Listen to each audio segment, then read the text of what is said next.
मेहर, जल्दी दरवाजा खोलो। अगर आज रात मैंने वो पूरा चांद नहीं छुआ तो मेरे दोनों बच्चे भूख से तड़प तड़प कर मर जाएंगे। यह चीख अगले ही पल एक मासूम सी लड़की की आवाज में बदल जाती है और मेहर को अब तक अंदाजा नहीं था कि जिस बिल्ली को उसने अभी बारिश से बचाया है वो असल में इंसान है। बारिश की बूंदें छत पर गिर रही थीं। मेहर अपनी छोटी बहन अनिका को आवाज लगाती है। अनिका, बाहर आओ, देखो कितनी सुंदर बारिश हो रही है, चलो दोनों भीगते हैं। अनिका दौड़ते हुए बाहर आ जाती है और दोनों बहनें बारिश में नाचने लगती हैं। तभी उनकी नजर सामने कीचड़ में फंसी एक बिल्ली पर पड़ती है जो जोर जोर से चीख रही थी। दीदी, ये बिल्ली तो बहुत बुरी हालत में है, लगता है थक चुकी है, हमें इसकी मदद करनी चाहिए। दोनों बहनें अपने पेड़ के ऊपर बने घर से नीचे उतरती हैं और बिल्ली को कीचड़ से बाहर निकालती हैं।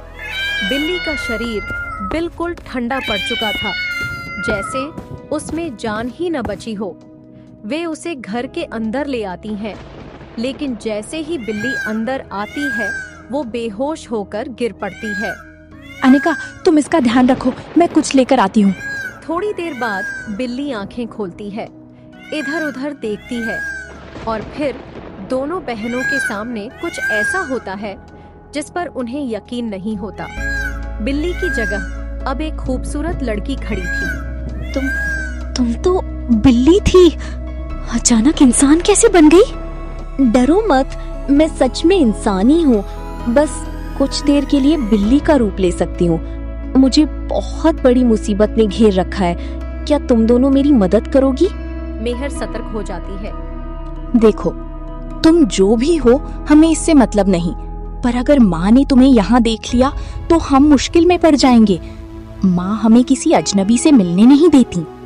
आप बस दरवाजा बंद कर दीजिए, माँ को कुछ पता नहीं चलेगा। आखिर हम एक दूसरे की मदद नहीं करेंगे तो इंसान कहलाने का क्या मतलब? अनिका जल्दी से दरवाजा भेड़ देती है। मेहर की चुप्पी देखकर लड़की बोलना शुरू करती है। मेरा नाम चांदनी है, मैं तारामंडल ग्रह की रहने वाली हूँ। धरती पर किसी काम से आई थी, लेकिन उस ग्रह में वापस जाने के लिए जरूरी एक चांद मोती मुझसे कहीं खो गया है। बिना उसके मैं अपने घर नहीं लौट सकती। मेरे 2 नन्हे बच्चे वहाँ मेरा इंतजार कर रहे हैं। मेरे दूध के बिना वो जिंदा नहीं रह पाएंगे। चांदनी दोनों बहनों की आंखों में झांकती है। आप चाहें तो एक माँ को उसके दूध पीते बच्चों से हमेशा के लिए दूर कर सकती हैं, या चाहे तो मुझे इस बारिश में घर से निकाल दें। मैं शिकायत नहीं करूंगी, पर आप दोनों ने मेरी जान बचाई है, शायद आप ही मेरी मदद कर सकें। उसकी बात सुनकर दोनों बहनों का दिल पिघल जाता है। अनिका, तुम इनकी मदद करो, मैं जाकर देखती हूँ माँ कहीं आ तो नहीं गई। अनिका चांदनी के बताए रास्ते पर निकल पड़ी। चलते चलते वह एक सुनहरी मीनार के पास पहुंची, जहां ढेरों परिंदे मंडरा रहे थे। पहली बार घर से बाहर निकली अनिका के मन में एक अजीब सा डर था, फिर भी उसने हिम्मत करके मीनार पर चढ़ना शुरू कर दिया। जैसे जैसे वह ऊपर बढ़ती गई, उसकी आंखों के आगे अंधेरा छाने लगा।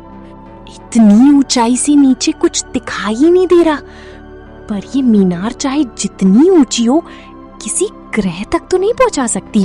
तभी वहाँ एक सफेद हंस उड़ता हुआ आ बैठा। डरो मत, मेरी पीठ पर बैठ जाओ, मैं तुम्हें उसी ग्रह तक पहुंचा दूंगा जहां तुम जाना चाहती हो। अनिका एक पल हिचकिचाई, पर चांदनी के बच्चों का ख्याल आते ही वह हंस की पीठ पर सवार हो गई। हंस तेजी से बादलों के बीच उड़ने लगा। नीचे की धरती छोटी छोटी दिखने लगी थी और अनिका को लगा जैसे वह खुद एक परिंदा बन गई हो। देखते ही देखते वे तारामंडल ग्रह में उतर गए। आगे का रास्ता तुम्हें अकेले तय करना होगा, हंस कहकर वापस उड़ गया। क्या आप यहाँ के राजा हैं? नहीं बालिका, यहाँ राजा नहीं, स्वामी होते हैं, और वो मैं हूं। तुम धरती लोक से आई हो, है ना? बताओ, यहां क्यों आई? चांदनी नाम की एक लड़की धरती पर फंस गई है। उसका चांद मोती खो गया है, जिसके बिना वो अपने बच्चों के पास नहीं लौट सकती। कृपया मुझे बताएं वो मोती कहाँ है, या फिर आप ही मुझे कोई मोती दे दीजिए ताकि वो वापस जा सके। स्वामी जोर से हंस पड़ा, फिर रहस्यमयी मुस्कान के साथ बोला, चांदनी ने अपना काम बखूबी किया। अब तुम यहीं रहो अपने असली पिता के साथ। पिता? कौन से पिता? मैं ही इस ग्रह का स्वामी हूं और तुम्हारा असली पिता भी। चांदनी को मैंने ही तुम्हें यहां लाने के लिए भेजा था। उसका कोई मोती खोया ही नहीं था। ये सब एक बहाना था। ये आप क्या कह रहे हैं? मुझे तो कुछ समझ नहीं आ रहा। मुझे यहाँ आने के लिए किसी मोती की जरूरत भी नहीं पड़ी। रास्ता तो खुद ब खुद खुल गया था। बिल्कुल सही, क्योंकि इस ग्रह में मेरी संतान बिना किसी चीज के प्रवेश कर सकती है। हंस भी अंदर नहीं आया होगा, तुम अकेली ही आई हो। जल्द ही चांदनी तुम्हारी दीदी को भी यहाँ भेज देगी। ये धोखा है। आप हमें यहाँ क्यों रखना चाहते हैं? हर पिता चाहता है उसकी संतान उसके पास रहे, इस ग्रह पर उसका हक हो। इसमें गलत क्या है? उधर घर पर मेहर अनिका के न लौटने से बेचैन हो चुकी थी। तभी बाहर से माँ राधा की आवाज आई, मेहर, अनिका, दरवाजा खोलो, मैं आ गई हूँ। मेहर ने घबराकर दरवाजा कसकर बंद कर दिया। अंदर चांदनी की धीमी आवाज सुनाई दे रही थी। राधा ने जब देखा उसकी बेटियां आवाज देने पर भी बाहर नहीं आईं, तो उसे शक हुआ। वह चुपचाप कमरे के दरवाजे के पास आकर खड़ी हो गई। कौन है अंदर? दरवाजा क्यों बंद है? और अनिका कहाँ है? मेहर ने कांपते हाथों से दरवाजा खोल दिया। सामने राधा खड़ी थी, चेहरे पर शक और गुस्सा दोनों। माँ, मैं कुछ छुपा नहीं रही।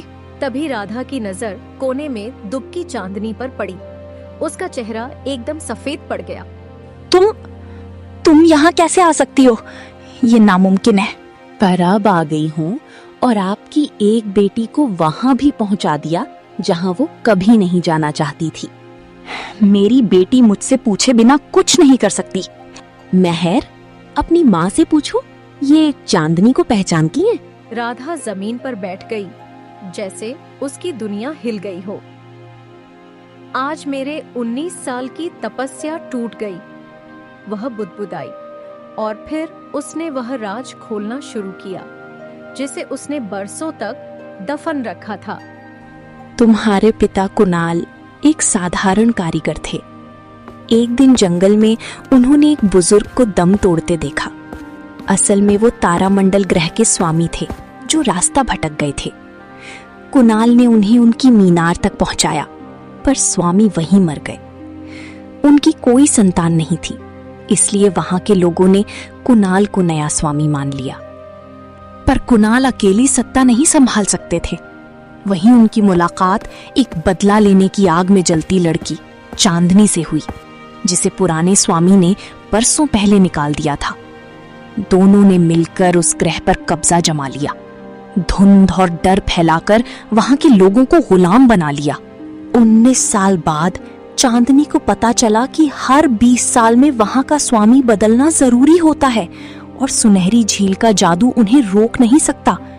तभी कुणाल को ख्याल आया, अपनी ही बेटियों को सत्ता सौंप दे ताकि गद्दी हमेशा उसके खून में रहे।